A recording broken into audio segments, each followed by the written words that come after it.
நீங்கள் ப்ரெக்னெண்ட்டாக இருக்கீங்க அண்ட் தேர்ட் ட்ரைமஸ்டர் என்டர் பண்ணிட்டீங்க அப்படின்னா ஹாஸ்பிட்டல் பேக் பண்ண வேண்டியது ரொம்பவே இம்பார்ட்டன்ட். ஏன் தேர்ட் ட்ரைமஸ்டர் என்டர் ஆன உடனே பண்ண சொல்கிறேன் அப்படின்னு பார்த்தீங்கன்னா, கொஞ்சம் உங்களுக்கு டைம் இருக்கும், ரிலாக்ஸ்டாக இருப்பீங்க, திங்க் பண்ணி ஞாபகமாக எல்லாத்தையும் எடுத்து வச்சுக்கலாம். அப்ராக்சிமேட்லி அரௌண்ட் 34 வீக்ஸ்லேருந்து நீங்கள் ஹாஸ்பிட்டல் பேக்கை பேக் பண்ண ஆரம்பிச்சிடலாம். அப்படி என்னென்ன அந்த பேக்கில் பேக் பண்ணணும், இந்த வீடியோவில் அதை பற்றி டீட்டெயில்டாக பார்க்கலாம். நான் டாக்டர் அபிநயா, ஆப்ஸ்டெட்டிஷியன். ஸோ அப்ராக்சிமேட்லி ஒரு 34 வீக்ஸில் ஹாஸ்பிட்டல் செக்லிஸ்ட் அப்படின்னு பார்த்தீங்கன்னா, அம்மாவுக்கு குழந்தைக்குன்னு ரெண்டாக பிரிச்சுக்கலாம். குழந்தைங்கள பொறுத்த வரைக்கும் நீங்கள் இதெல்லாம் வாங்கிட்டு வந்துடுங்க, இதெல்லாம் இருந்தால் தான் ஆச்சு அப்படின்னு நாங்கள் எந்த டாக்டர்ஸுமே ஸ்ட்ரிக்டாக சொல்ல மாட்டோம். ஏன்னா ஒவ்வொரு கல்ச்சர், ஒவ்வொரு கஸ்டம்ஸில் ஒவ்வொரு மாதிரி ஃபாலோ பண்ணுவீங்க.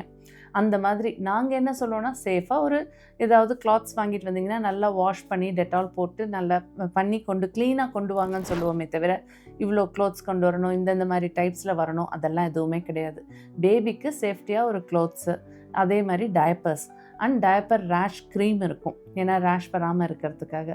பேர் மினிமம் அப்படின்னா இது மட்டும்தான் பேபிக்கு. அதுவும் பல ஹாஸ்பிட்டல்ஸில் அங்கே இருக்க ஃபார்மசிலே இதெல்லாம் கிடைக்கிறனால கொண்டு வரணும், நீங்களே வரப்போ கொண்டு வந்துடுங்க, செக்லிஸ்ட் இதுவும் எடுத்துகிட்டு வந்துடுங்கன்னு சொல்ல மாட்டோம். பட் எடுத்துகிட்டு வந்தீங்கன்னா அது உங்கள் சாய்ஸ்.